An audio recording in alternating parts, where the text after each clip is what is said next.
Acho que a gente pode começar, né, Isabela? Vamos começar sim. Pessoal, então uma boa noite a todos. É um prazer receber todos vocês aqui. Sejam todos muito bem-vindos. Nós agradecemos a presença de todos vocês que se inscreveram em nosso webinar. Em nome da Sobrafi, para quem não conhece, a Sobrafi é a Associação Brasileira de Fisioterapia Respiratória, Fisioterapia Cardiovascular e Fisioterapia em Terapia Intensiva. Esse webinar ele está sendo promovido pelo Departamento de Fisioterapia Cardiovascular e Respiratória na Atenção Primária à Saúde. E é de um tema bem interessante, bem relevante no contexto da saúde pública, que é sobre a abordagem funcional das doenças respiratórias crônicas no contexto da atenção primária à saúde. Então, desde a identificação das necessidades às prioridades de intervenção. Para quem não me conhece, meu nome é Isabela Diniz. Eu atuo como fisioterapeuta na saúde pública há mais de 15 anos. Eu sou especializada em fisioterapia respiratória, terapia intensiva. Fiz o mestrado em saúde pública pela Faculdade de Medicina da UFMG e, nesse semestre, estou finalizando o doutorado em ciências da reabilitação também na UFMG. E, atualmente, eu trabalho no Hospital das Clínicas da UFMG, no setor de neonatologia, e na Prefeitura Municipal de Contagem, no Ambulatório de Fisioterapia Respiratória e Reabilitação Pulmonar do SUS. E no município de Contagem, eu sou uma das responsáveis em fazer os treinamentos, auxiliar na elaboração dos protocolos, em todos os níveis de atenção, principalmente atenção primária e secundária, tá? Então, é uma honra estar moderando aqui esse evento, em parceria com a professora Cláudia. Vou apresentar um pouquinho do currículo da professora Cláudia. Ela é doutora em saúde pública pela Faculdade de Medicina da UFMG. Atualmente, ela é coordenadora do curso de fisioterapia da PUC Minas, em Belo Horizonte, e professora supervisora de estágio em fisioterapia cardiorrespiratória nos 3 níveis de atenção à saúde, nível hospitalar, ambulatorial e na atenção primária. E ela leciona as disciplinas de ética e deontologia em fisioterapia e fisioterapia hospitalar, e é membro do Departamento de Fisioterapia Cardiovascular e Respiratória na Atenção Primária à Saúde, da Sobrafi. Enquanto não iniciar a aula, eu vou só passar algumas instruções que são importantes para a boa condução desse nosso momento.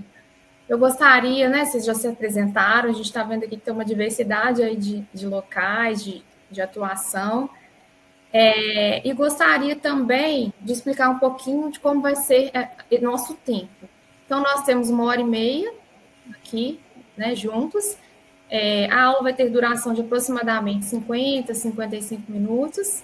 Então, após essa aula, nós teremos mais 30, 40 minutos para esclarecimento de dúvidas e para nós discutirmos um pouquinho mais sobre as experiências, trocar um pouquinho mais as nossas experiências.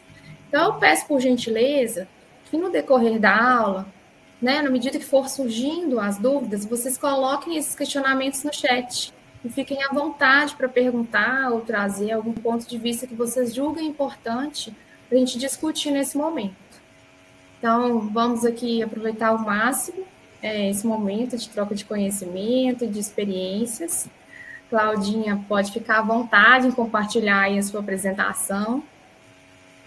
E vamos dar início às apresentações.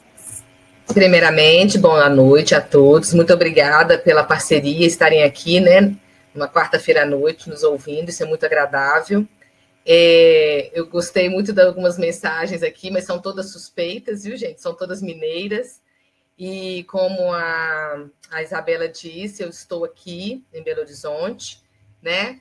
E as pessoas aí, algumas pessoas já me conhecem. Eu vou compartilhar aqui a minha tela para a gente começar a conversar um pouquinho sobre a temática de hoje e os seus desafios. Eu acho que está todo mundo vendo já a minha tela compartilhada e espero que já estejam vendo. Qualquer problema, agora vocês me falem aí pelo microfone. Então, primeiramente, eu gostaria de agradecer à Sobrafi pelo convite, tá? Por vir aqui falar de um tema que é tão importante para a nossa atuação profissional. E quero também apresentar o nosso departamento, né, dentro da Sobrafi, que dá atenção primária, composta aí pela doutora Mara, que é coordenadora, as colegas Maíra, Isabela e eu. Esse é um quarteto com muita garra, né, para fazer acontecer a fisioterapia na atenção primária, a fisioterapia respiratória na atenção primária. Apesar, né, da atenção primária, o profissional ser um generalista, entender o contexto da especialidade, ela se torna cada vez mais emergente e importante para a gente. E é isso que eu quero discutir um pouquinho com essa temática tão abrangente nesses 50 minutos. Então, eu coloquei até em destaque aqui das cores, porque é o que eu vou tratar hoje. A abordagem funcional. Eu queria tirar essa palavrinha doenças e incorporar aqui nas condições respiratórias crônicas. Então, estamos diante de um perfil de um paciente sintomático e crônico, dentro do contexto da atenção primária. E aí eu vou fazer um recorte desde a identificação, como é que a gente vai identificar a condição funcional dele, até as prioridades de intervenção. E aqui eu faço um recorte que eu acho importante, porque a atenção primária, ela é abrangente nas suas ações, né? Se você tem atendimento domiciliar, você tem o atendimento nos centros de saúde. Então, aqui o meu recorte será uma abordagem para aqueles profissionais que estão inseridos nos centros de saúde, nas unidades básicas de saúde, e quem sabe, né, fazendo aí a interlocução dentro da rede de assistência com outros centros. Então, dentro dessa lógica, dessa proposta que eu trago aqui a minha discussão e a minha fala hoje. Bom, não tem jeito da gente falar de funcionalidade sem a gente retomar o nosso modelo, que é a Classificação Internacional de Funcionalidade e Capacidade de Saúde, criada pela Organização Mundial de Saúde em 2001. E dentro do nosso modelo, que veio num momento tão propício, né, de conhecimento para além do modelo médico, né, centrado na questão médica, clínica, esse modelo ele traz uma abrangente e alguns objetivos que são prioritários aqui. Primeira coisa, ele é um modelo de funcionalidade e incapacidade. Então, neste momento, um dos objetivos que eu acho que são mais importantes é priorizar as capacidades em detrimento das dificuldades destes pacientes cronificados. A gente sabe que a gente não vai mudar a estrutura, a gente não vai mudar muitos contextos ali já, né, debilitados e lesados pela doença. Mas o que a gente pode fazer por esse sujeito? Além disso, um outro objetivo é refletir de forma realista a saúde de uma pessoa e sua interação com o ambiente físico e social. Então, o modelo ele traz esse resgate para a gente. Esse sujeito ele está inserido dentro de um contexto. Se eu não levar em consideração esse contexto, eu também não consigo avançar na resolutividade da minha condução terapêutica. O outro é fornecer um contexto de comunicação comum, muito propício para a atenção primária, onde nós estamos inseridos dentro de uma equipe multiprofissional e ali a gente tem, né, o nosso foco prioritário é a saúde do sujeito, mas a gente tem ali que interagir e falar uma comunicação única dentro da equipe para a melhoria dessa condição de saúde do usuário. Facilitar a tomada de decisões. E é claro, e vocês vão ver, eu espero apresentar isso para vocês, que na medida que a gente formaliza, identifica, entende bem das demandas do usuário, a tomada de decisão ela fica muito mais simples e muito mais clara para a gente dentro da reabilitação. Então, o modelo é um método de investigação no qual a gente vai ter ali, né, um diagnóstico, e eu preciso sair com esse diagnóstico fisioterapêutico, e nós somos fisioterapeutas, a gente tem que se apropriar disso. A gente vai identificar fatores contextuais importantes, que vai guiar, né, vai ser um guia para toda a equipe, para a gente poder falar com uma comunicação comum. E outra coisa que é importante dentro da rede de assistência. Na medida que eu faço essa avaliação, eu consigo, inclusive, criar dentro dos meus documentos de referência e contra-referência, porque é um sujeito que transita muito na rede, ele hospitaliza, ele vai para atenção secundária, ele vai para o médico especialista. Diante dessa identificação da demanda desse sujeito, eu consigo padronizar os nossos documentos de comunicação, os nossos relatórios. Bom, dentro da atenção primária, eu trago um recorte prioritário de 3 condições de saúde crônicas que são as mais prevalentes nessa atenção, que é o paciente com a doença pulmonar obstrutiva crônica, que a gente conhece, né, que é aquele paciente que, ao ser exposto por alguns fatores de risco, né, levou a um processo inflamatório e de destruição estrutural do sistema respiratório, mas também, hoje se sabe que é uma doença que vem acompanhada por uma condição sistêmica, de inflamação sistêmica, né, muscular e etc. E, dentro da realidade de Belo Horizonte, todos esses pacientes eles conseguem fazer a espirometria e eles vêm estadiados através do índice de Tifenor, do exame de espirometria, e, na maioria das vezes, os mais sintomáticos são aqueles com a relação VF-CVF menor do que 70% do previsto na prova pós-broncodilatador. Isso é só um recorte. Também a gente tem identificado o quanto as doenças fibróticas têm aumentado o número, né, dentro da população brasileira. E depois vocês vão me contar aí se essa é uma realidade também aí para vocês. Então, a fibrose intersticial pulmonar, né, que é uma doença provocada, seja por uma pneumonia intersticial, seja por uma exposição prolongada ocupacional, e entram aí as pneumoconioses, elas estão se tornando cada vez mais prevalentes. E dentro desse combo também, os asmáticos graves, né? Aqueles asmáticos que têm a hiperresponsividade brônquica, né? Que é a inflamação brônquica crônica, e que muitas vezes o paciente fica tão cronificado que ele começa a apresentar, inclusive, alguns sinais e sintomas de doença pulmonar obstrutiva crônica. Mas uma coisa, a equipe, os profissionais da APS, eles podem ter certeza com relação às várias condições crônicas que nos apresentam, que os sinais e sintomas eles são muito comuns. Então, são pacientes que, independente do diagnóstico, eles apresentam dispneia, né, ao realizar qualquer atividade funcional, podem apresentar ou não tosse, essa tosse pode ser mais produtiva, no caso da bronquite crônica, mais seca, no caso da fibrose, hipoxemia, que é a queda de saturação periférica, e a fadiga muscular.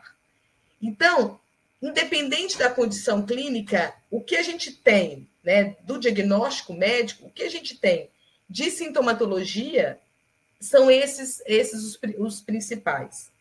Só que a gente também não pode esquecer que esse paciente pneumopata crônico é um paciente envelhecido e que ele traz com ele outras comorbidades.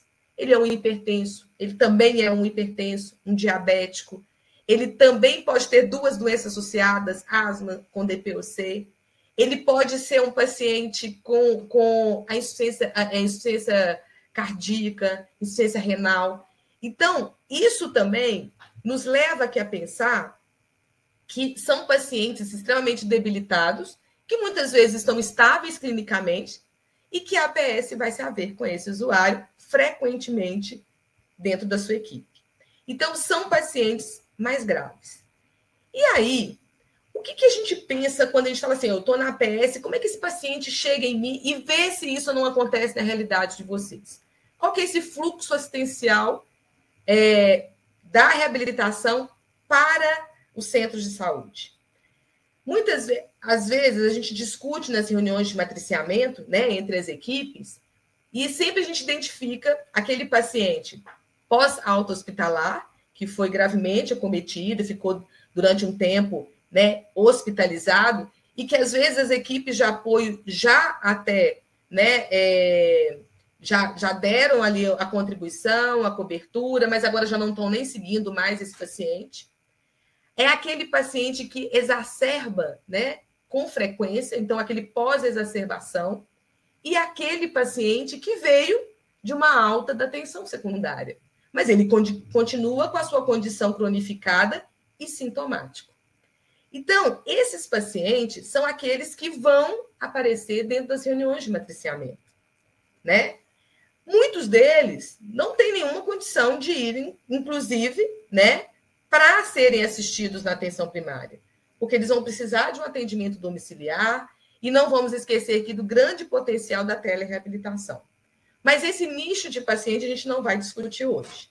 O que a gente vai discutir é aquele que chega para a gente e a gente toma a decisão ou de encaminhá-los para um centro de reabilitação, né, para uma clínica parceira do Sistema Único de Saúde, ou absorver esse paciente. Porque quando ele vai para a clínica de reabilitação, a gente vai fazer uma questão. Por quanto tempo ele vai ficar lá? 10 anos? 12 anos? 15 anos? Um dia ele vai ter que receber alta. E aí, sim, esses pacientes da APS têm toda essa logística, né? É aquele paciente pós-alta de um ambulatório, ou aquele paciente com necessidade de atendimento prolongado, e que muitas vezes o contexto ambiental vai explicar a necessidade dele estar na APS.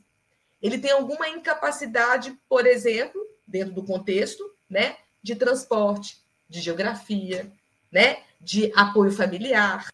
Então, são aqueles pacientes que trazem com eles ainda uma vulnerabilidade, um dano social, emocional e físico. Ou seja, as equipes que estão na atenção primária, elas têm que estar preparadas para dar algum suporte a este paciente. E é isso que a gente pretende discutir. Então, dentro do matriciamento, ali com as equipes, eu ainda coloco a questão do núcleo ampliado de saúde da família, que é o NASF. A gente, né, tem uma questão política envolvendo o NASF, mas pelo menos a gente sabe que nas unidades básicas de saúde, a gente tem equipes, estamos lá dentro, dando apoio a essas equipes de saúde da família, né? Um fisioterapeuta, um enfermeiro, etc. A gente, após receber, né, a indicação, a gente vai ser capaz, né? A gente tem que ser capaz de elaborar um diagnóstico fisioterapêutico e, inclusive, dar um prognóstico.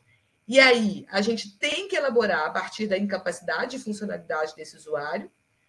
E nós temos ainda que elaborar um plano terapêutico, seja a curto, médio ou a longo prazo. A equipe tem que ter objetivos muito claros em cima desse usuário, otimizando com isso, né, as intervenções a partir de um foco central. E que foco central é esse? Quem vai apresentar esse foco central? É o usuário. Bom, então, todo mundo conhece o modelo biopsicossocial da CIF, né? Ela apresenta-se dentro dessa condição. Só que, para a gente identificar as demandas do usuário, a gente vai sempre partir de uma queixa no nível da atividade. Vê se vocês entendem o que eu estou falando. O usuário, quando ele chega no profissional, quando ele chega ou no aluno em estágio, porque eu acho que deve ter muitos alunos aí, ele não vai virar e falar, eu apresento uma espirometria com uma repercussão da função de menor do que 70% do previsto. Ele vai virar e falar assim, olha, eu estou com dificuldade, eu estou cansando muito, o meu cansaço tem piorado durante alguns anos, eu hoje não consigo nem mesmo tomar meu banho sozinho, eu não consigo ir na esquina, né, jogar o meu jogo de baralho. Então, a queixa ela vai sempre partir de uma limitação na atividade dele funcional. Apesar dele ter uma condição de saúde, né, pré-estabelecida e já conhecida, a gente tem que fazer essa escuta ao usuário. E aí, sim, a partir da identificação da limitação na atividade dele, seja básica ou instrumental, a gente também vai identificar quais são os danos de restrição que esse sujeito tem de participação social, né? E associado a várias questões, desde os exames que ele vai trazer com ele, desde aquilo que você vai identificar na sua avaliação, a gente vai ver qual é o dano funcional e estrutural dos vários sistemas envolvidos. E outra coisa, a gente sabe que os fatores ambientais, e aqui identificar os pontos positivos e os pontos negativos, e os fatores pessoais serão extremamente relevantes. Nós vamos discutir um caso em cima deste modelo. Então, vamos ver aqui como é que a gente pode fazer o nosso raciocínio clínico de forma simples e que muitas vezes vai ser o norteador das nossas intervenções. Eu criei aqui uma simulação. Então, vamos supor, você pergunta para o sujeito e fala: quais atividades você deixou de fazer por causa da sua doença, né? Por que você está com essa dificuldade? Ele foi e me respondeu assim: não consigo mais cuidar da minha mãe, que é acamada, e nem tomar um banho sem me cansar. E isso me entristece muito. Quais atividades você consegue fazer, mas gostaria de melhorar? Olha aqui a gente aflorando, investigando no nível da funcionalidade e não só da incapacidade. O que ele traz de potencial que provavelmente é essa busca que eu vou fazer pela esse nível de capacidade que ele tem, é que vai me ajudar nas intervenções. Eu faço tudo sozinho, mas com muita dificuldade, muito cansaço. Bom, então ele consegue, ele é independente, né? Ele tem ali os sistemas funcionando. Então tá. Quais são as atividades de lazer que te deixam feliz? Ir à igreja, participar das atividades que acontecem lá. Gostava de ir à fisioterapia, só que agora ele não consegue mais. Na sua percepção, por que você está com essa dificuldade? Porque me falta fôlego, minha respiração é curta e minhas pernas estão fracas. Então, gente, quando eu identifico os pontos cruciais trazidos pelos usuários e que eu, ao identificar esses pontos cruciais, discuto isso com a equipe, toda a equipe vai se envolver para identificar e melhorar aquilo que o usuário traz. Então, ele quer voltar a ser um cuidador, ele quer voltar a tomar banho, porque ele tem dificuldade.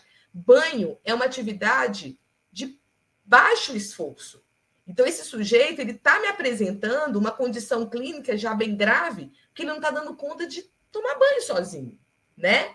E a dispneia é o sintoma prioritário que o leva a todas as outras alterações, né? De participação.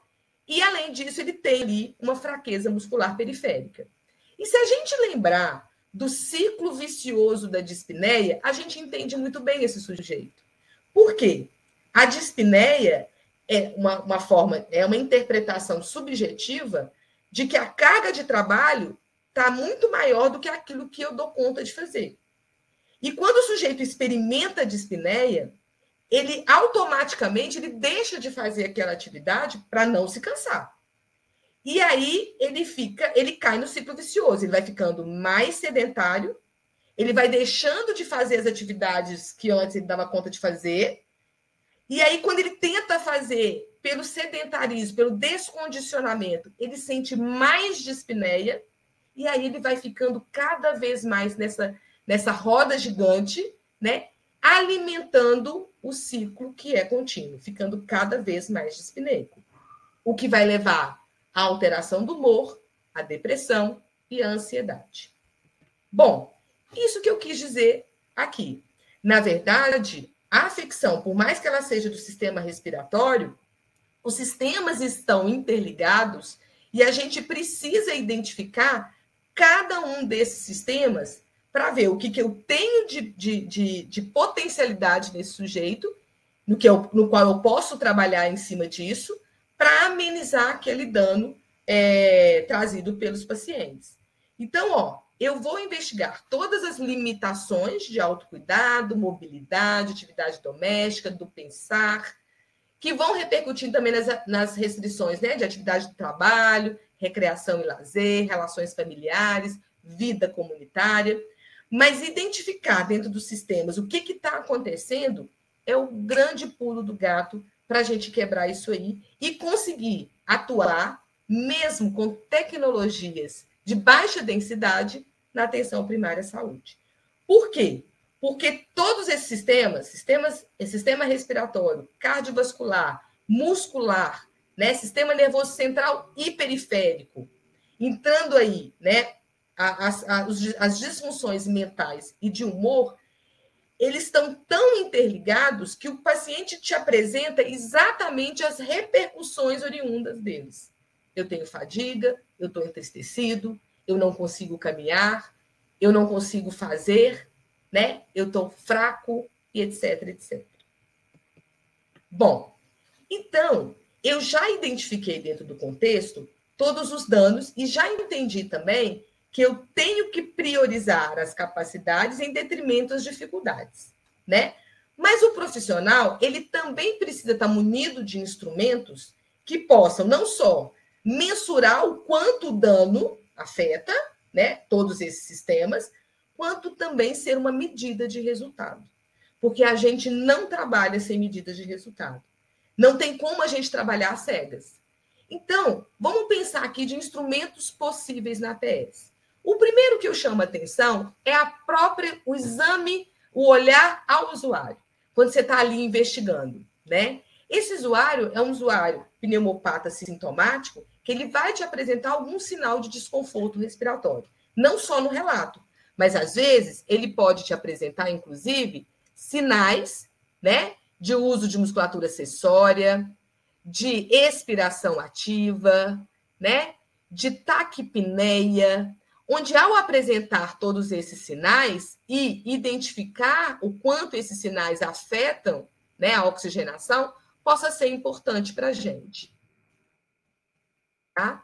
Então, durante a atividade, ele consegue manter uma conversa completa durante a atividade? São sinais que a gente pode ter um olhar atento para isso. Mas se a gente também quiser medir um pouco mais, existem escalas que são extremamente simples, se elas forem bem compreendidas pelos usuários. Então, uma delas, né, que eu trago aqui para vocês como, né, aqui eu estou trazendo, existem vários instrumentos, mas eu trago alguns possíveis e fáceis e confiáveis, tá? Então, a escala de dispneia, né, que a gente chama de MRC, que é a Result Response modificada, ela vai tratar exatamente disso, em que momento o senhor sente cansaço. Eu gosto de aplicar essa escala de baixo para cima. Então, olha para vocês verem. O senhor tem muito cansaço, né? No qual que impeça de sair de casa, tem muito cansaço para se vestir, ou seja, para atividades mais simples. Sim. Então, ele tem ali um 4. Na medida que você vai fazendo a sua intervenção, se esse nível aqui vai subindo, é uma forma de medida de resultado positivo, tá?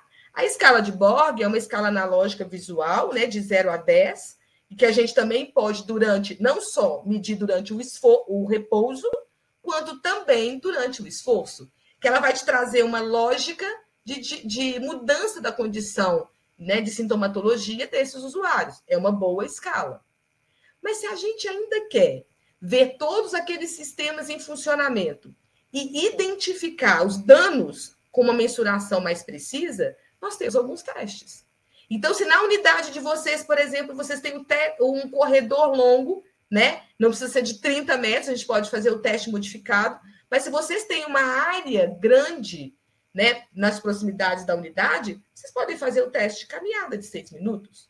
Cláudia, eu não tenho. Então, vamos fazer o teste de sentar e levantar. Existe um de 1 minuto, existe o de 30 segundos, existe o de levantar e sentar 5 vezes.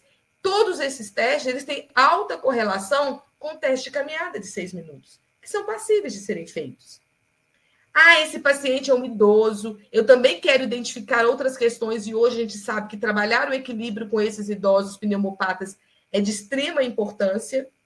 Então, vamos fazer o Time Everything Go, né? Eu não tenho 3 metros. Faça o teste na medida que você tem, faça ele modificado. Lembrando que essas mensurações são mensurações da sua prática clínica, né? Não é uma mensuração de pesquisa. Então, se o sujeito vai ser avaliado ali e você vai reavaliá-lo dentro do mesmo contexto, dentro da mesma condição, ele está valendo. Então, a gente também pode utilizar desses instrumentos. Mas, uma coisa que eu quero chamar a atenção é que hoje, todos os fisioterapeutas que estão envolvidos no atendimento aos pacientes com sintomas respiratórios têm que ter o oxímetro de pulso. Não tem jeito. E ele hoje se tornou um instrumento extremamente acessível, né, dentro do mercado agora, dentro do valor, né, de mercado. Então, tem que se medir a oxigenação. E ele ainda vai, periférica, né, e ele ainda vai aferir a frequência de pulso, que é um outro indicador, principalmente da condição cardiovascular, e a gente também vai fazer a aferição da pressão arterial. Eu coloquei um estetoscópio ali bem chamativo para isso mesmo. Também é importante que todo fisioterapeuta da APS saiba auscultar, porque às vezes as exacerbações, A mudança clínica ela pode ser identificada, inclusive, através de uma ausculta, na medida que ruídos que não eram frequentes antes começam a aparecer. Então, a gente também tem que ter esse olhar aí, tá? E a gente ainda pode avaliar no nível da funcionalidade com alguns instrumentos que são simples, fáceis de serem feitos, né? Por exemplo, aí o CAT, que é um questionário onde você vai atribuir, né, o sintoma às questões do dia a dia e ver em que momento ele é sintomático, né? Em que situações ele se torna mais dispneico, tá? Então, é um instrumento que pode ser utilizado, ele é fácil de ser empregado. O próprio índice de Bartel também é um instrumento também muito comum dentro da APS, que vai avaliar o nível de dependência, né, destes usuários. Aqui não está só restrito às questões respiratórias, mas eu acho que vai ser um bom instrumento para a gente identificar onde estão os problemas, para a gente, inclusive, trazer isso no nosso plano terapêutico. Exames complementares, eu falo que o SUS Belo Horizonte, ele traz para a gente, assim, o pneumopata, ele já tem uma linha de cuidado onde ele passa por exames prioritários e todos têm acesso, por exemplo, ao raio-x, à tomografia, à espirometria, à gasometria, né, ao exame, à análise, né, do hematócrito. Então, são exames que a gente vai ter ali na prática clínica da gente um acesso fácil. Então, é importante também a identificação, porque todos esses fatores vão contribuir para a nossa estratégia de intervenção, para as nossas prioridades. Então, olha aqui, a gente já conseguiu identificar alguns pontos cruciais. Uma boa avaliação no nível da funcionalidade e incapacidade. A gente sabe que, por mais que esse sujeito possa participar de um grupo de pneumopatas, a intervenção, a terapia, ela é individualizada, porque cada um traz com ele, né, todas as deficiências, limitações e restrições, mas também, dentro da APS, existe uma grande estratégia de intervenção e de possibilidades, né? Esse paciente ele tem que estar com a medicação adequada, e aí a gente tem que pensar, inclusive, em discutir isso com o médico responsável ou o especialista, né? Esse paciente, se eu quero cortar o ciclo vicioso da dispneia, vai ser através da introdução dos exercícios que esse ciclo ele vai ser interrompido, então ele vai ter que fazer treinamentos de exercícios incrementais supervisionados, a princípio, né? Até que a gente consiga ir desmamando esse usuário. A educação em saúde ela é prioritária, e eu acho também que na atenção primária, né, esse método de trabalho ele já é muito consolidado, e a gente consegue fazer uma abordagem centrada no sujeito de uma forma bem resolutiva, porque esse sujeito ele vai ter que fazer o autogerenciamento da doença, ele é cronificado, né? A expectativa de vida desses pacientes, eles começam a aumentar na medida que eles são acompanhados pelos profissionais, e muitas vezes a mudança comportamental também vai ser determinante do prolongamento dessa vida, né? Então, hoje, a literatura já mostra para a gente. A reabilitação pulmonar, ela é evidência A na melhora da falta de ar, no estado de saúde desses pacientes, na tolerância ao exercício. Então, a reabilitação, que é o que a gente vai discutir aqui, das possibilidades dessa reabilitação na APS, ela é destinada a melhorar a condição física, psicológica e a adesão a longo prazo, porque esse sujeito ele não pode mais parar de fazer atividade física. Só que ela tem que ser significativa para esse sujeito e para essa família.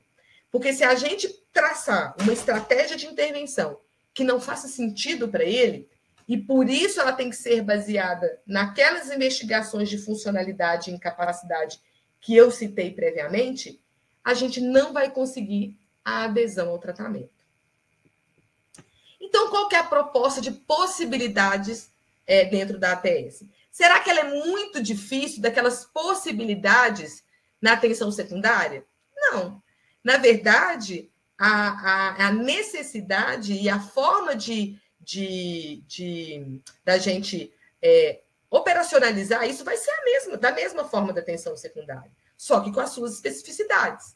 Então, a gente vai ter que pensar, né, num treinamento inicialmente supervisionado e com possibilidade de orientação para o domicílio. Lembrando que esse treinamento ele vai ser embasado em quê? Em trabalhar especificidade, ou seja, a gente tem que trabalhar grandes grupos musculares, porque são eles que vão fazer as maiores atividades funcionais desse sujeito, vestir, né? Mobilidade, autocuidado.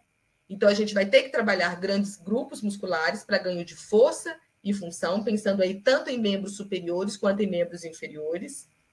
A gente vai ter que pensar que é uma caixa torácica hiperinsuflada, rígida, né, com a musculatura encurtada. Eu tenho que pensar também em trabalhar estratégias de flexibilidade e equilíbrio. E o condicionamento aeróbico, né? Pensando na funcionalidade, aquilo que a gente pode melhor identificar é a caminhada. Só que não é uma caminhada por caminhar. É isso que eu quero trazer para essa equipe que está aqui, né? Para esse time que está aqui me ouvindo. A gente tem que pensar que esses exercícios, essa caminhada, esse treinamento aeróbico, ele tem que ter intensidade, né? Tem que ter tempo, tem que ter carga, tem que ter frequência, tem que ter evolução na medida que ele vai melhorando, né, as nossas medidas de resultado. Ele pode começar, né, intervalar, pode progredir para contínuo, ou seja, a gente tem que pensar nessa progressão do nosso programa, e ele pode ser feito de forma individual ou até mesmo nos grupos, como a gente conhece muito bem. Aí eu falo, essa paciente, esse programa é possível na APS? Muitas vezes esse é o perfil de paciente que vai estar inserido na atenção secundária, né? Ela está aqui, ela está com um esforço respiratório importante, né? Ela está usando de um sistema de alto fluxo para poder otimizar essa troca gasosa e fazer com que ela consiga caminhar nessa esteira, né? Que eu consiga progredir dentro de uma intensidade de trabalho satisfatório para conseguir condicionamento físico. Então, às vezes, essa proposta realmente esse é o perfil de paciente que vai estar na atenção secundária. Mas qual que é o perfil possível da atenção primária? Bom, vamos exemplificar por meio de um caso clínico. Então, eu trouxe aqui um caso real que eu atendi na atenção primária, e aí que eu quero discutir um pouquinho com vocês esse caso. Então, era um paciente, né, do sexo masculino que tinha diagnóstico de DPOC. Ele foi ex-tabagista, ele já veio com uma espirometria mostrando uma obstrução grave, e esse paciente, até a equipe tem discutido encaminhá-lo para o serviço de transplante pulmonar para ver se é possível, inclusive, o transplante pulmonar. Só que esse paciente, em janeiro de 2022, ele teve Covid-19. E aí foi necessária a hospitalização, oxigenoterapia durante todo o tempo da internação, e quando ele foi deshospitalizado com oxigênio por 24 horas e com a piora da funcionalidade dele. E aí a equipe recebeu. Mas aí, dentro do modelo da CIF, eu gostaria que a gente pensasse nos fatores pessoais antes de identificar qualquer questão. É um paciente de 56 anos, muito novo, muito grave para a idade, por isso até essa questão de discussão com relação ao transplante pulmonar. Ele é semi-analfabeto, que é uma questão também que leva em consideração, né? Ele foi pedreiro, ou seja, ele foi um trabalhador da construção civil, então ele teve 2 fatores de exposição, não foi só o cigarro, né? Também tinha poeira lá da construção civil associado, no qual explica muito a condição de gravidade da doença, né? Ele se apresenta para a gente agora pouco motivado, ele era extremamente funcional. Ao ser afetado por uma outra condição de saúde, né? uma condição, uma outra doença, ele ficou extremamente debilitado, né? E ele é resistente ao uso do O2, apesar de usar o O2 24 horas por dia. A indicação dele hoje é do uso prolongado. Poxa, ele precisa de 24 horas o oxigênio a 2 litros por minuto. E aí vamos ver os fatores contextuais. Ele tem apoio familiar. Isso é um fator positivo. Ele consegue o oxigênio do SUS, é outro fator positivo, porque aí a gente pode pedir uma recarga com uma frequência maior, né? Isso não gera ônus para ele. E ele mora perto do centro de saúde, muito perto. A casa tem algumas escadas e ele tem, aí são os pontos negativos, né? Casa com muitas escadas, dificuldade para transporte, porque o transporte ele tem que levar a bala de oxigênio, ela é pesada. O transporte em si é um custo alto, porque o centro de reabilitação está distante da residência dele. Ele fez reabilitação por 5 anos antes da Covid, mas já recebeu alta. Então, e na época ele recebeu alta porque ele não conseguia ir, ele estava com um índice de ausência muito grande. Gente, quem não conhece um perfil de paciente deste, né? E aí sim, a equipe, né, da atenção primária se depara com esse contexto e tem, né, que se responsabilizar por isso. E aí a gente vai, então, para o que ele tem de limitação funcional, tá? Aqui já está o consolidado, a partir do momento que a gente investigou, né? Ele apresenta mobilidade reduzida, tá? Ele até consegue descer as escadas, mas ele tem uma dificuldade muito grande. E ele é independente para VD básica, né? Atividade de vida diária básica e instrumental, tá? De restrição, ele quer muito voltar para a igreja, para o forró e trabalhar, porque ele tem 56 anos. E de deficiência, o que a gente consegue identificar? Ele tem esforço respiratório, uma dispneia a pequenos esforços. Ele é hipoxêmico, visto pelo oxímetro de pulso, uma saturação fora do oxigênio. Ela cai para aproximadamente 76, 78. No oxigênio é 2 litros, ela se mantém acima de 90. Cianose, fora do oxigênio. Mas ele tem boa força muscular, olha o passado dele, olha a memória muscular que ele tem, boa força muscular e uma reserva cardíaca preservada. Então, dentro deste contexto, a gente vai começar agora a pensar nas nossas estratégias terapêuticas, né? E aí, não é uma foto, não tem nenhuma foto dele aqui, até por uma questão de sigilo, né? Para não expor. Aí eu trouxe algumas outras fotos para não expor esse paciente. E aí eu trouxe algumas outras fotos para a gente entender um pouquinho o plano terapêutico. A primeira coisa que esses sujeitos crônicos eles precisam é saber reconhecer, identificar sinais e sintomas e entender o motivo desses sinais e sintomas dentro do contexto da sua doença. Por quê? Esse reconhecimento ele vai ser importante até para identificar uma exacerbação do caso. Porque se ele chegar e falar que eu estou muito pior, eu acho que eu não estou, né, não estou dentro do esperado, e relatar isso para você, isso já é um indício de que às vezes ele não vai poder fazer a intervenção prevista. A gente tem que pensar em outras estratégias dentro do plano, né? O oxigênio, ele vai ser sempre um aliado para esses pacientes graves sintomáticos. Ele já usa em casa e a unidade, né? A unidade básica, ela precisa ter oxigênio, inclusive, tá? E a gente tem algumas estratégias que a gente pode, inclusive, ensinar a esses pacientes para algumas situações específicas. E uma delas, né, é o próprio exercício diafragmático, né? Essa é a paciente que estava na esteira com alto fluxo, agora ela está com um sistema de baixo fluxo, que é o catéter nasal, com uma boa saturação de 94, ela está no oxigênio. E fazendo o exercício até para ela perceber que é possível, inclusive, amenizar a condição dela, tá? E aí, antes de entrar nas questões dos exercícios, eu gostaria de passar essas estratégias. Porque o indivíduo ele também precisa ser orientado com relação a algumas formas que a gente chama de conservação de energia, né? Para que eles continuem executando as atividades no domicílio e tolerando fazer essas atividades funcionais. Então, porque qual que é o grande problema que a gente falou com relação ao ciclo da dispneia? Se a gente não corta o ciclo da dispneia, e se esse paciente vai ficando cada vez mais debilitado e sedentário, ele vai ficando cada vez mais pior, né? Cada vez mais pior. Então, a gente tem que ensiná-los a organizar a forma de se fazer para que ele não deixe de fazer. Então, quais são as estratégias? organização das atividades e do tempo. Ele é um paciente que não consegue fazer nada com rapidez, né? Ele tem que saber pedir ajuda para fazer as atividades extenuantes, mas não é deixar de fazer. Inicialmente, né, ele pode realizar as atividades assentado, fazer uma barba, né, tomar um banho, mas evoluir na medida que ele for evoluindo a condição clínica dele, né? Colocar os objetos no nível da cintura e quadril, porque hoje já se sabe que a maior dificuldade para esses pacientes são com os braços suspensos ou então agachados. Então, a gente também tem que organizar o espaço, o contexto.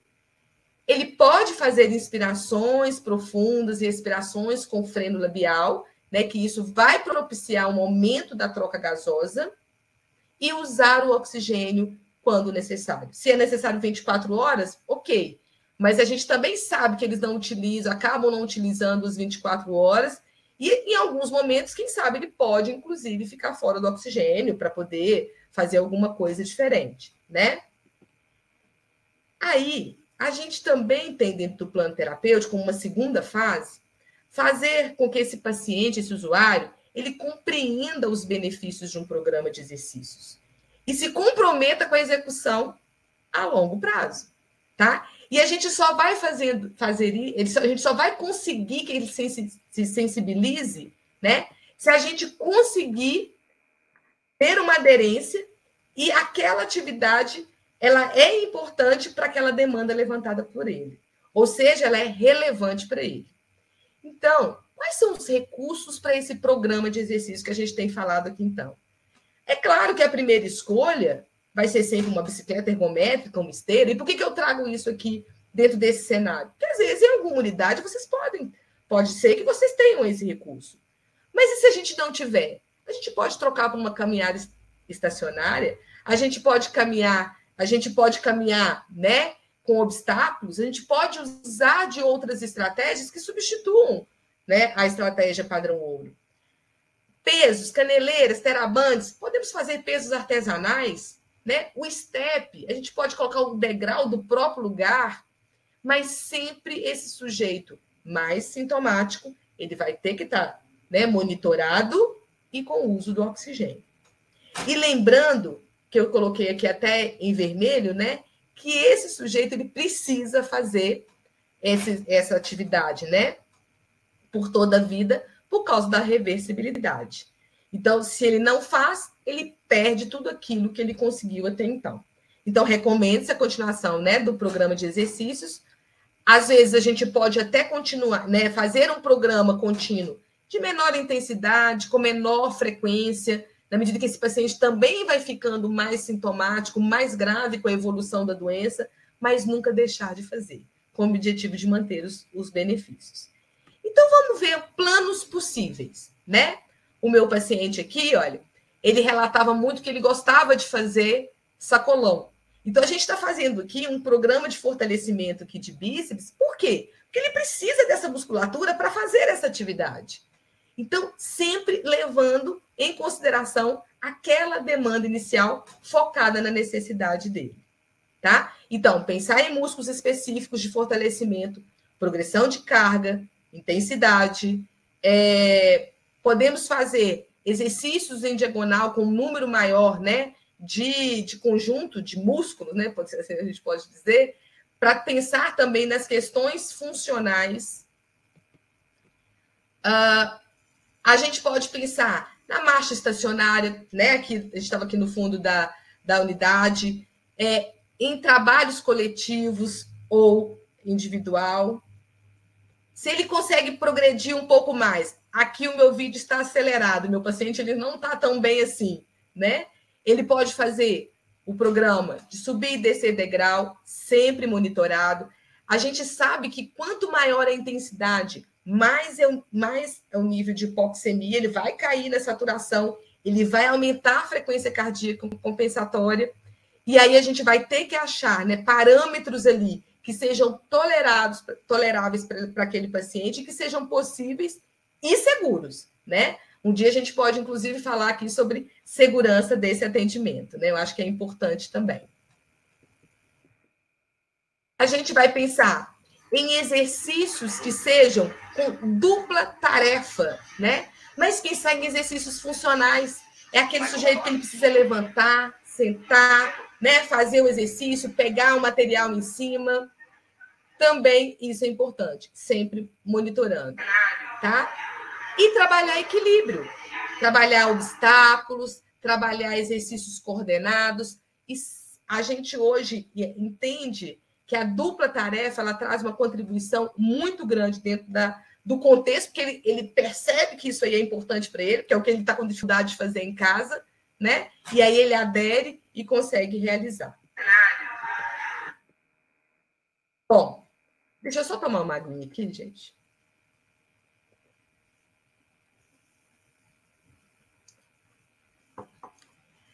Diante do exposto, né? Diante daquilo que tudo que eu coloquei até então, a gente já falou muito de como, né, o paciente ele pode se empoderar dessa intervenção e, com isso, aderir melhor, né?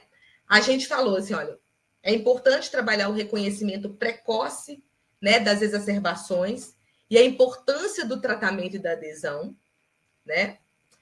Mas também, e isso dentro da atenção primária é uma grande potência, né, de trabalhar outras questões para além daquelas que envolvem exclusivamente a execução do exercício, né, e a adesão a ele, que é a cessação de tabagismo.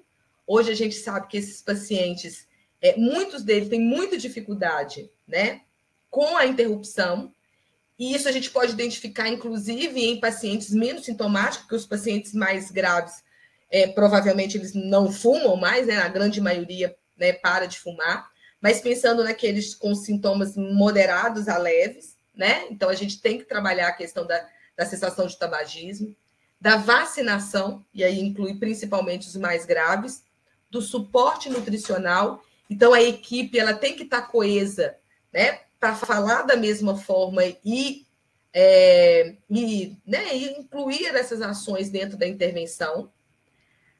A adesão aos medicamentos. Lembre que esses sujeitos são idosos, muitas vezes fazem uso de polifarmácia, e aí eles acabam confundindo, inclusive, os dispositivos inalatórios, eles às vezes dão uma certa dificuldade de compreensão para esses sujeitos. Então, eles têm que ter, né, a orientação adequada do uso, de como usar, tá? E da adesão. E exercícios baseados na preferência, necessidade e objetivos pessoais, tanto do paciente, né? Lembrando que todo o programa ele tem que ter as orientações para o domicílio. A gente entende, a literatura mostra para a gente que toda essa autogestão traz consigo a redução da ansiedade e dos sintomas de depressão. E agora eu já estou finalizando, eu já não sei nem quanto tempo eu falei, eu esqueci de marcar, né? Quais são as fraquezas pelos quais a gente, né, nós que somos do departamento da APS, a gente tem tentado trazer para esse grupo, né, que é a habilidade profissional. Hoje, a gente sabe que uma das doenças mais prevalentes e com alta taxa de mortalidade, né, a DPOC ela ocupa aí o 4º, 5º lugar, né, no índice de taxa de mortalidade, e a gente sabe que esse paciente ele vai chegar na atenção primária, ele vai chegar nas equipes, nos fisioterapeutas do NASF, ou, né, os fisioterapeutas de apoio, e às vezes a fragilidade de reconhecer e de conduzir essa terapêutica é uma fraqueza, né? E a gente pode mudar essa fraqueza, a gente pode, né, transformar isso aí numa potencialidade. Então, a gente está caminhando, e é isso que o departamento pretende, né, com todas as suas ações, ser esse apoio, inclusive, a essas equipes, e por isso nós estamos aqui dentro, né, dentro de uma associação especialista, né, de fisioterapia respiratória, a gente está trazendo aqui, inclusive, esses profissionais da APS. E, às vezes, recursos limitados. Isso é uma fraqueza. Mas quais são as fortalezas? Elas são muito maiores, né? E possibilidades. Esse sujeito está dentro de uma rede de atenção, ele tem uma acessibilidade, né, dentro da rede de atenção muito maior ao médico, né? aos outros profissionais da equipe, né, aos especialistas, aos exames complementares, né? A autogestão é uma estratégia metodológica da APS, e isso é uma potencialidade. A gente não deve desconsiderar o telesaúde, tá? Mas não foi foco da nossa discussão. E nesse espaço a gente tem a intervenção multiprofissional. Bom, eu encerro aqui a minha fala, tá? Deixa eu ver aqui quanto tempo. Eu trago essa mensagem aí, unidos numa mesma direção, seremos mais fortes e resolutivos nos objetivos que a gente propõe. Eu acho que é isso que a gente pretende, como a Sobrafir, como departamento. Quero só fazer um convite a todos, tá? Que estão aqui agora presencialmente, eu agradeço muito pela essa presença, mas que depois, né, vão ver também, podem ver essa masterclass, que em junho de 2024 nós teremos aí o nosso 21º CIFIR, então convido todos a irem para Brasília para a gente discutir um pouquinho mais, tá, sobre essa temática, e deixo aí meu e-mail para qualquer dúvida e qualquer ajuda, eu me ponho à disposição. Muito obrigada.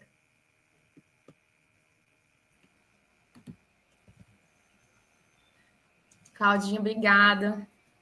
Ótima sua apresentação. Espero que todos tenham gostado. Realmente, nós falamos aqui de pontos muito importantes, né, para a evolução da nossa atenção primária.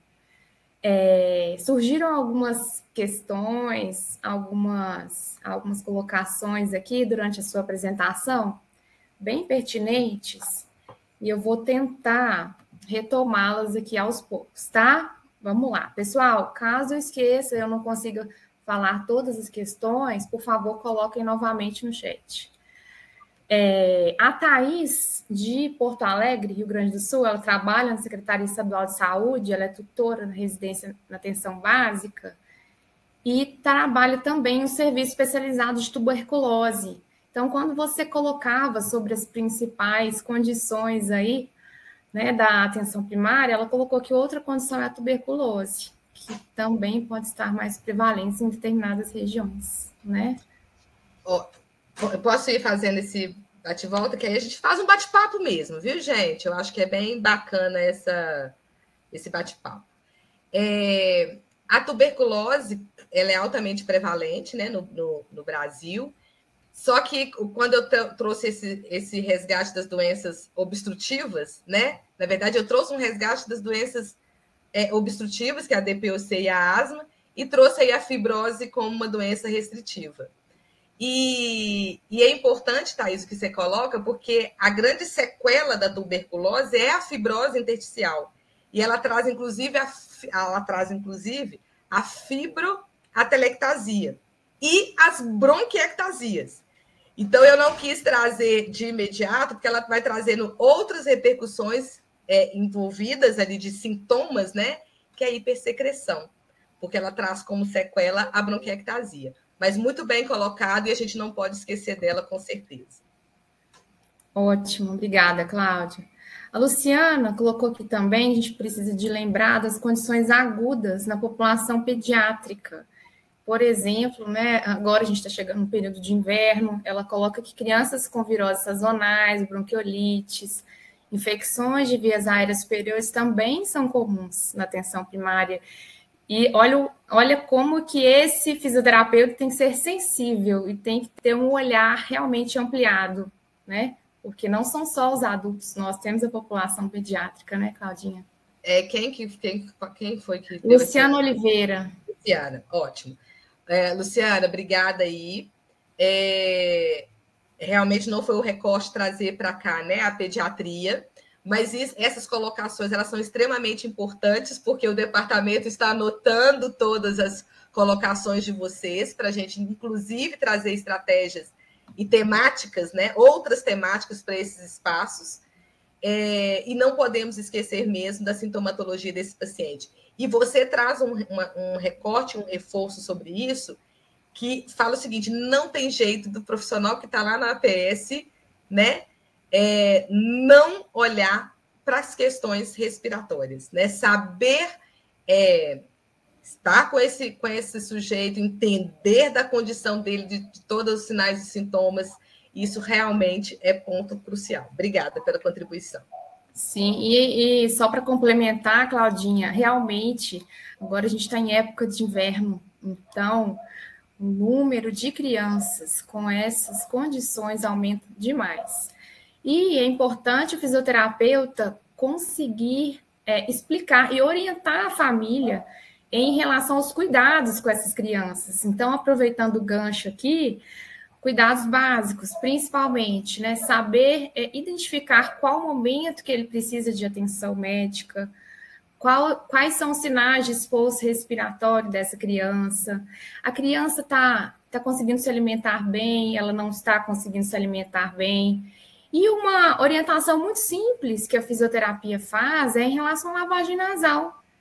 Então, a lavagem nasal em crianças previne e, às vezes, ela consegue fazer com que essa criança acelere o seu processo aí de cura, né? Então, a lavagem nasal com a seringa ou em alto volume. Então, são realmente técnicas que a fisioterapia pode adotar e são simples, né? Então, voltando aqui às nossas questões, a Sheila Soares, do Nasce de Contagem, ela colocou que vários usuários ficam com depressão por causa dessas limitações que você citou e restrições sociais, principalmente os dependentes de oxigenoterapia, que praticamente não saem de casa por causa dessas limitações. E isso, né, Sheila, é o nosso maior desafio. Porque eles não conseguem realmente, né, ficar fora do oxigênio, muitos deles não conseguem, e a gente não é, né, do nosso meio, da nossa condição, o oxigênio líquido, né, ou os concentradores portáteis, e eles ficam realmente, o que eles conseguem do programa é a balinha, né, que é pesada, ela é complicado, então, é um limitador, mas a gente tem que trabalhar isso e tentar carrinhos mais leves, né?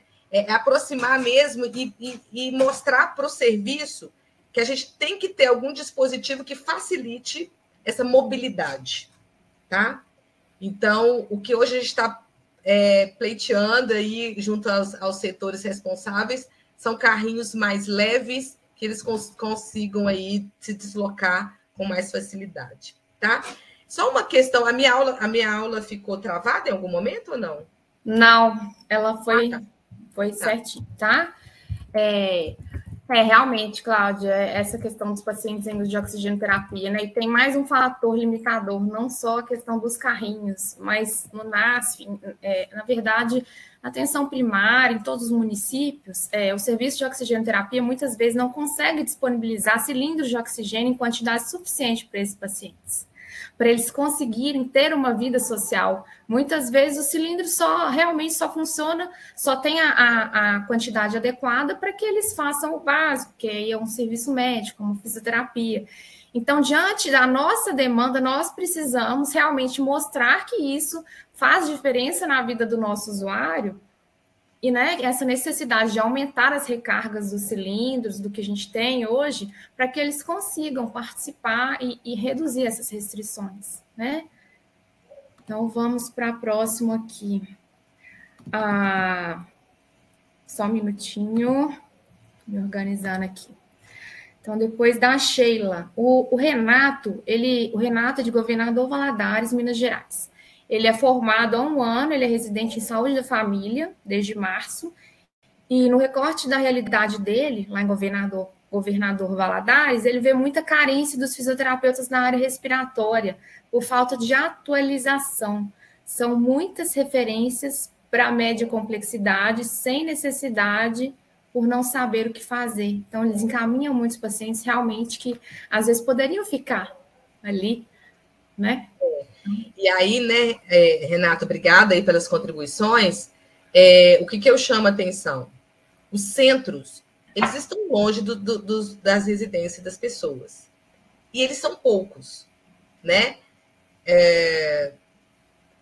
E aí é que não... não consegue ali alinhar, por quê? A gente está tendo um número cada vez maior do usuário pela demanda. E com essa escassez de onde referenciá-lo, a gente tem que absorver, a atenção primária tem que absorver esse paciente. E, além disso, né, ele vai ficar lá para sempre? Como é que vai ser? Porque os centros, eles têm a sua indicação precisa do usuário, né? É o agudizado, é aquele mais debilitado e com mais instabilidade, é aquele que ainda precisa se apropriar de algumas funções para estar na atenção primária. Então, a indicação ela é muito precisa, mas ele não vai ficar lá ad eterno, né? E aí a gente precisa realmente capacitar as pessoas e a gente precisa ir mesmo, né, para o território, para as demandas mais próximas, né? E é engraçado, né, que uma coisa que a gente viveu agora recentemente foi a pandemia. E a atenção básica realmente teve que absorver essa demanda. Em muitos municípios não tem atenção especializada, e realmente é o que a Claudinha falou, sai da atenção especializada, precisa de voltar para a atenção primária. Então, esses momentos aí de capacitação são bem valiosos, né? Porque geralmente a formação desses fisioterapeutas que atuam no NASF precisa de ser bem ampla, e muitas vezes eles são generalistas, então tá aí o nosso papel, contribuir, né? A Mara colocou o seguinte, a Marilisiane, essas estratégias cabem muito bem na atenção primária, em uma visita domiciliar, a potência do cuidado no território, todas as estratégias que você colocou. Então, realmente, a potência do cuidado no território em relação às visitas. Muitas vezes, né, gente, é um desafio para a gente, porque a gente vai fazer uma visita domiciliar e vê que realmente aquele usuário ele não tem nenhuma condição, seja ela de estrutural, de sair daquele domicílio. E aí, o que acontece? Por exemplo, às vezes o paciente é extremamente debilitado, ele já está em cuidados paliativos, né? Sintomático grave, em oxigênio 24 horas. Às vezes ele já está usando dispositivo de não invasiva. Então, é aquele paciente que ele não consegue, tem uma casa, né? Assim, que não ajuda muito para poder sair daquele domicílio, né? De ponto de vista estrutural. Aí eu trago a questão da discussão, às vezes, até do teleatendimento. Por quê? As equipes também, elas estão sobrecarregadas, né? A gente está tendo que dar conta de muita coisa na atenção primária.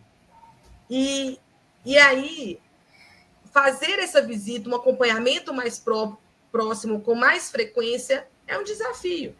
Às vezes você tem um parente que tem até mesmo celular. Depois que você fez uma avaliação, conseguiu identificar as prioridades, o que você pode fazer por esse sujeito no domicílio? Então, pensar também nessa estratégia do teleatendimento pode ser uma forma da gente também acolher e absorver a esse usuário, tá? Porque os desafios são muitos. Mas a gente tem muita criatividade, a gente tem muita coisa para oferecer, para a gente achar que não dá para fazer nada, né? A grande questão é essa. Ótimo, Claudinha, obrigada. A Cíntia de Contagem, ela colocou que eventos como esse são de grande valia para o crescimento e valorização da nossa profissão. Obrigada, Cíntia. Cíntia é minha colega lá de Contagem, ótimo fisioterapeuta. O Renato, de Governador Valadares, colocou aqui também que nós precisamos utilizar bastante a nossa criatividade. E lá eles confeccionam com os próprios usuários os pesos artesanais e as garrafas plásticas com areia. Bacana. A gente, aqui nas minhas fotos, a gente tinha peso, a gente tinha alguns utensílios, porque o próprio estágio leva, né? Então, como a gente está dentro, é uma academia e a gente né, nós estamos fazendo supervisão de estágio, a gente tem uma caixinha que a gente chama de caixinha do NASF. Lá tem Teraband, tem halteres, tem tem alguns recursos mínimos que a gente leva.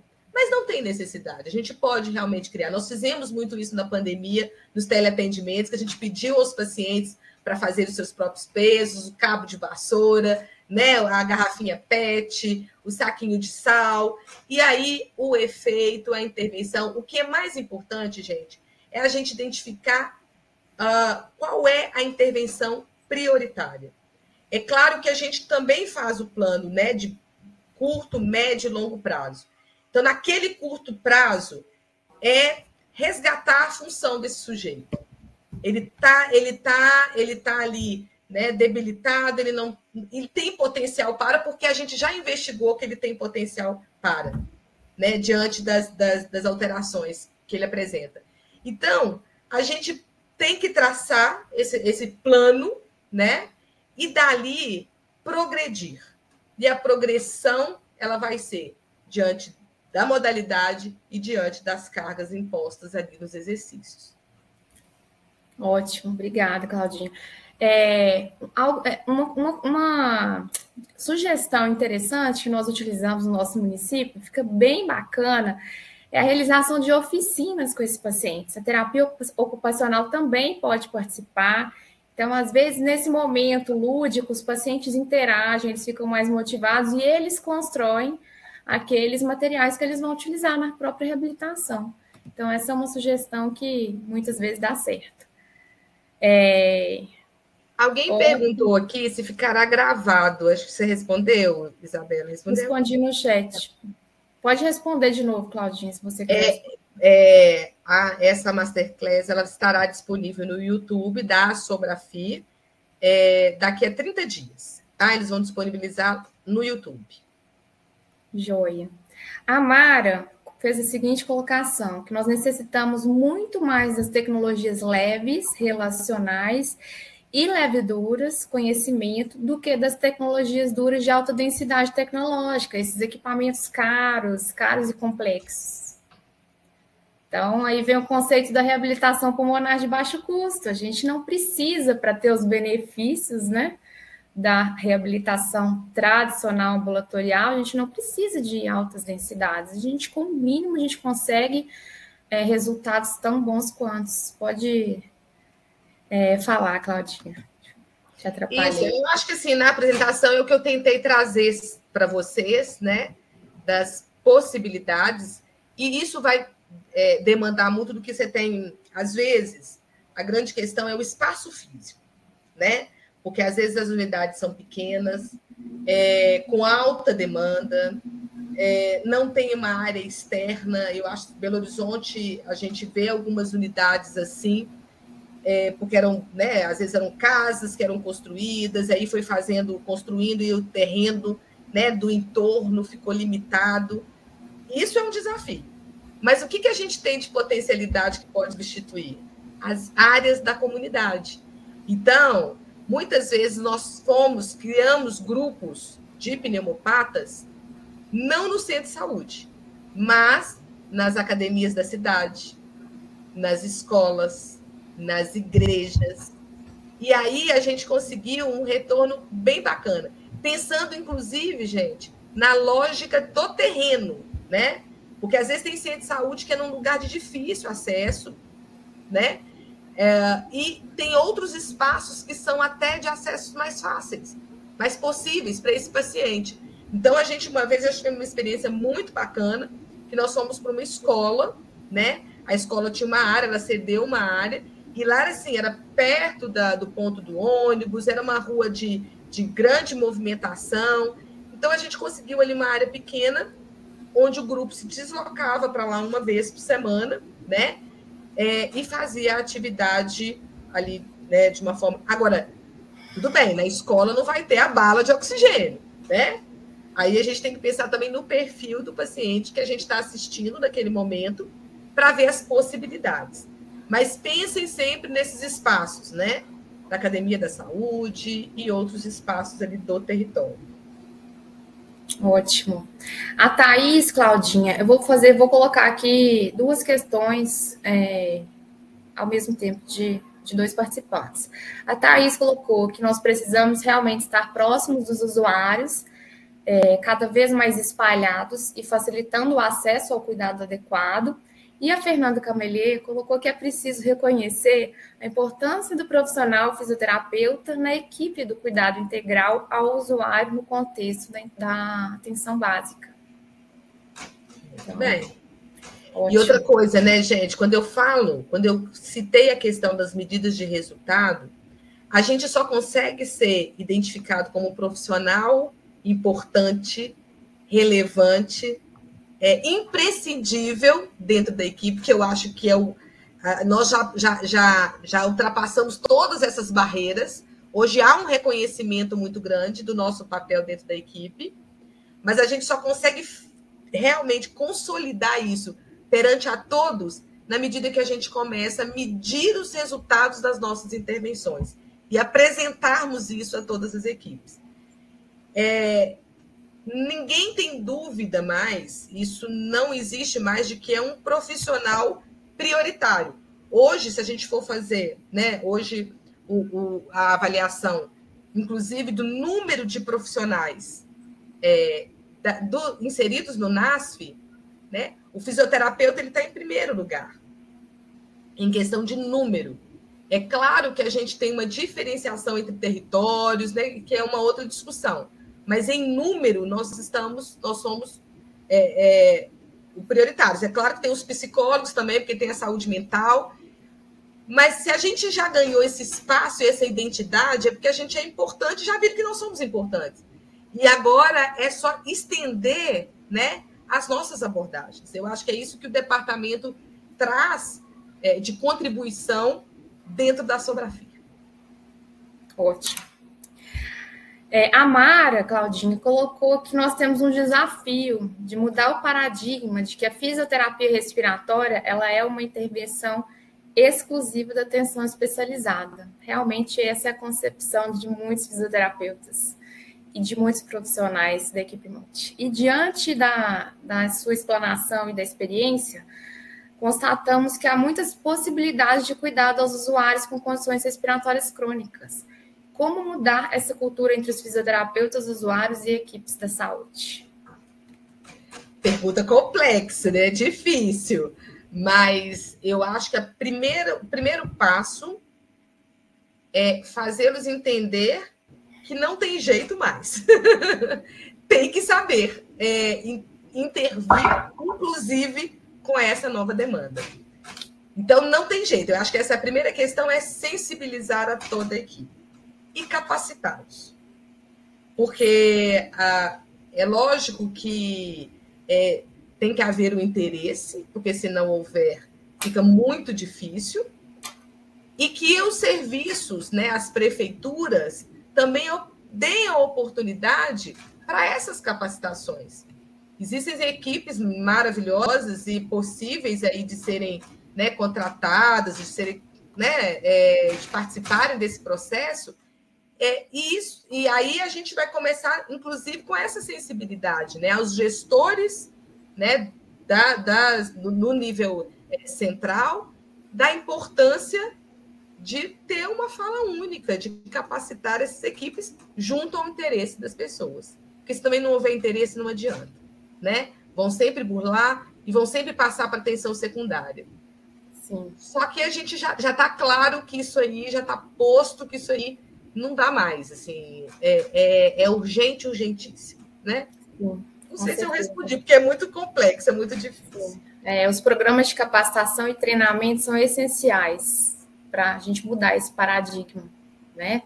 Quando o fisioterapeuta se apropria e ele realmente consegue trabalhar entendendo o que ele está fazendo na área de fisioterapia respiratória, na atenção primária, essa questão realmente pode mudar esse raciocínio aí que tudo tem que ser especializada, né?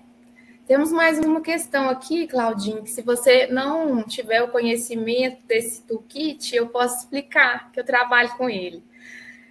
A Yara perguntou o seguinte, ela gostaria de saber se nós utilizamos o The Pulmonary Rehabilitation Toolkit da Austrália para guiar a reabilitação desses pacientes.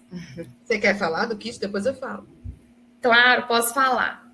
O toolkit, gente, eu trabalho assim, com algumas ferramentas do toolkit em contagem. Inclusive, eu defendo o doutorado agora, ele tem total relação com esse toolkit. A gente tem uma parceria com a Austrália, a professora Jennifer Ellison, e nós conseguimos capacitar os fisioterapeutas da nossa rede de contagem com algumas dessas ferramentas aí que o toolkit adota. O que seria esse toolkit?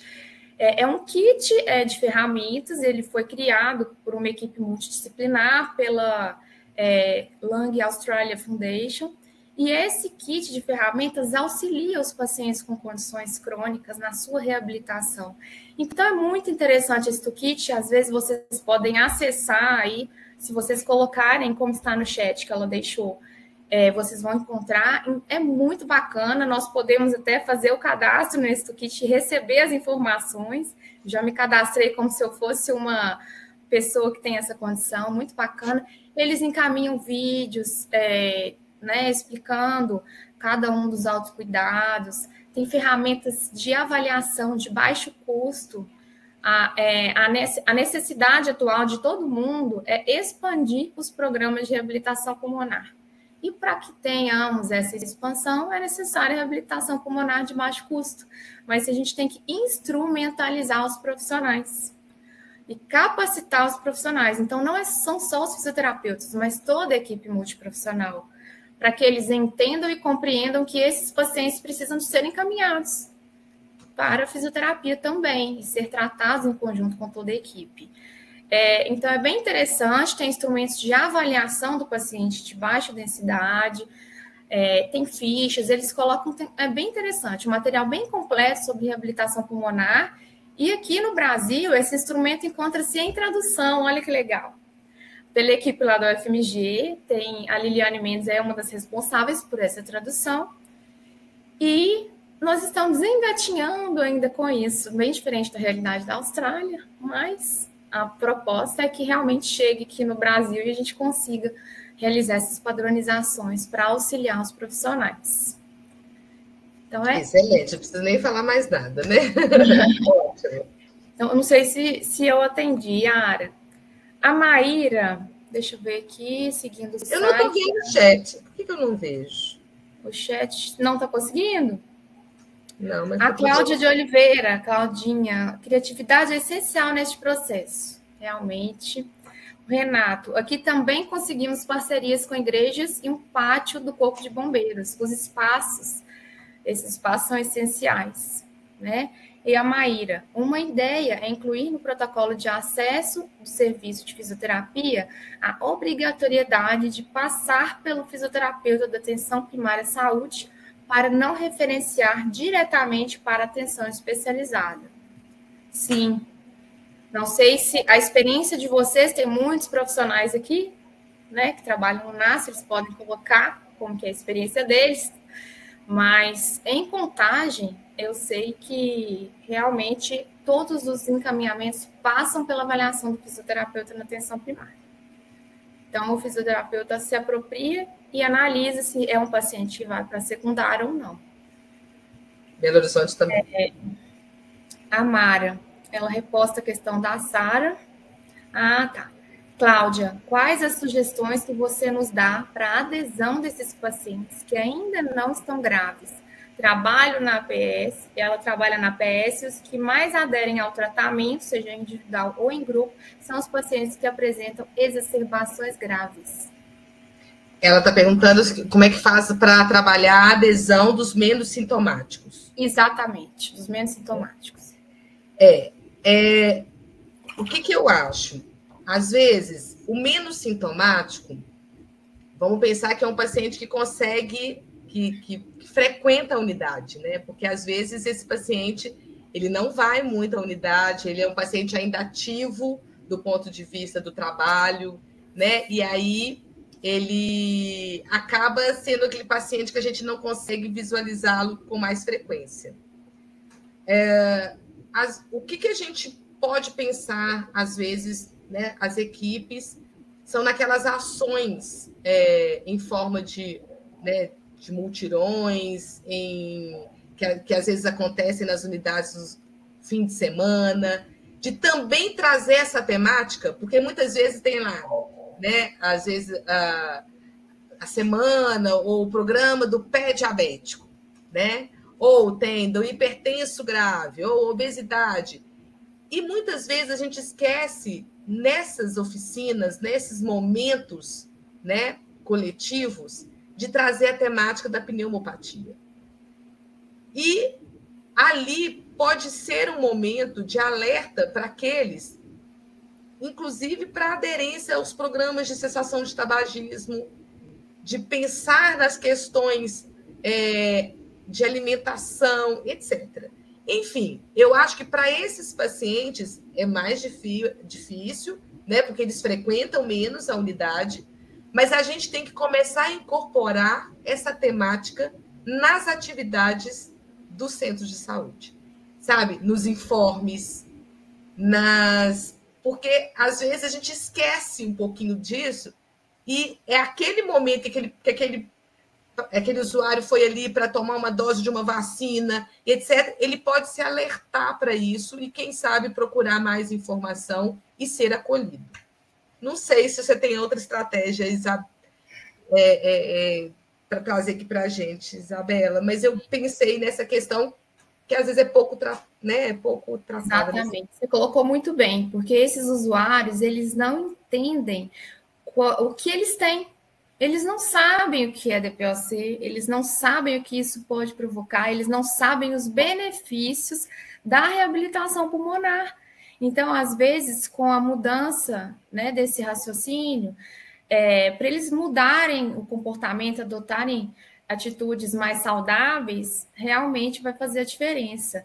E também, Claudinho, tem uma questão que eu acho importante da gente colocar aqui, eu não sei na realidade de quem ainda ficou presente aqui no nosso webinar, mas em Contagem, no nosso município, a gente tem uma dificuldade muito grande de incluir esses usuários nos grupos operativos que já existem. Então, tem a questão da adesão também ao tipo de reabilitação realizada ali na unidade básica de saúde. Então, acontece o seguinte, esses usuários, às vezes, eles têm que ser acompanhados em outros grupos, né? Não é um grupo específico de pneumopatas, até mesmo porque não tem número de encaminhamento suficiente para isso, para criar um grupo. Então, nós temos que criar estratégias para que esse usuário ele tenha uma maior adesão ao tratamento. Uma das possibilidades, eu não sei se vocês já usaram, mas que eu utilizo até no setor secundário com os nossos pacientes, é que esses pacientes sejam avaliados, eles entendam ali essa reabilitação pulmonar, para quais são os seus benefícios, e eu indico a utilização de um instrumento super fácil. Hoje em dia todo mundo tem celular, tem internet, tem o WhatsApp, é muito difícil a gente encontrar um usuário que não tenha. Então, eu sempre coloco o aplicativo, o pedômetro, nos celulares dos meus pacientes. Todos têm o pedômetro. Não sei se vocês já ouviram falar nesse instrumento. É um contador de passos. E talvez essa seja uma estratégia interessante e motivadora, porque esses pacientes precisam de motivação para criar aquele vínculo ali também. Então, o pedômetro, né, faz um relatório semanal, conta os passos, mostra como ele está evoluindo ali em relação àquele processo de caminhada, que é essencial na reabilitação. Então, isso é muito importante. É uma das estratégias que a gente também pode adotar, né, para aumentar esse vínculo. Claudinha, nosso tempo está finalizando, tá? Você quer colocar mais alguma coisa? Eu tenho uma observação aqui que eu lembrei que talvez seja interessante passar. Pode falar. A Sheila aqui, ela acha importante engajar a família do usuário pneumopata para incentivá-lo e auxiliá-lo no processo de reabilitação pulmonar. Ótimo, muito bom. Essa estratégia. Hoje, engraçado, hoje aconteceu comigo o seguinte: chegou um paciente, né, muito dispineico, muito cansado, e falou que a esposa não compreende que ele não consegue fazer as coisas como ela queria. Então, muitas vezes, a família acha que é um paciente preguiçoso, que ele não consegue fazer porque ele realmente que ele não quer. Mas não é isso, porque a família não entende a condição dele. E a família, né, como a Sheila colocou, ótima observação, a família tem que estar junto ali nesse processo, né? Bom, o que eu queria falar, Claudinha, é que a gente não falou hoje, talvez a gente tenha oportunidade de falar dos testes de curta duração adotados na atenção primária. Mas um dos testes que nós utilizamos no nosso município, e acho que em qualquer lugar, né? Hoje a maioria adota esse teste, é o teste de sentar e levantar de 1 minuto, que é muito simples. E para aquelas pessoas que estão aqui que não têm, né, que não utilizam esse teste, eu queria só reportar o seguinte, que é muito importante que a gente faça o acompanhamento desse paciente, a avaliação dele antes e depois dos exercícios que vocês orientarem, e que se o paciente consegue sentar e levantar 3 vezes a mais, quando comparamos o início, após 6 a 8 semanas, até 12 semanas aí de exercício, desses pacientes, o pré e pós-reabilitação, se eles sentam 3 vezes a mais, pode reduzir a mortalidade em até 19%. Então, olha o que a gente está fazendo com o nosso paciente, né? Com uma avaliação simples, com um tratamento de baixo custo. Licença, Isabela, Sim, só 5 minutos para encerrar. É porque a plataforma ela cai. Então, tudo aí bem. Pode cortar a fala ou a explicação de vocês. Perfeito. Então, vamos utilizar os últimos 5 minutos, Claudinha? Isso, eu gostaria de agradecer a cada um que veio, que participou, né, que esteve aqui nesse momento. Estou muito feliz, né, de poder falar um pouco da minha experiência para vocês e espero ter colocado ali um gatilho para que todo mundo comece a aplicar, identificar e praticar essa assistência na atenção primária. Muito obrigada. Obrigada, Claudinha. Pessoal, queria agradecer a todos vocês. Heloíse só colocou a experiência dela aqui, vou falar rápido. Em pacientes com fibrose cística, que é muito importante o treinamento do cuidador, principalmente em pacientes mais graves, que são pacientes que precisam de um repouso maior, e que não é a preguiça do paciente, que é muito difícil para esse paciente depender de alguém até para alcançar uma garrafa de água. Bacana, é isso mesmo. Pessoal, muito obrigada pela oportunidade, as meninas do departamento, muito obrigada pelo convite. Espero que vocês tenham aproveitado ao máximo. Claudinha, quer deixar o seu e-mail no chat? Vou deixar o meu também, caso o pessoal... né, eu não estou tendo acesso ao chat. Não? Então, vou colocar aqui. Pode me falar o seu e-mail? Eu vou colocar. Cláudia. Já estou pondo. Viu? Vou colocar o meu e-mail também. Em caso de dúvidas, estamos disponíveis aí também para... Muito obrigada, Isabela, pela brilhante moderação, viu? Gostei muito de estar aqui. Obrigada, boa noite, pessoal. Boa noite, pessoal. Obrigada. Até breve.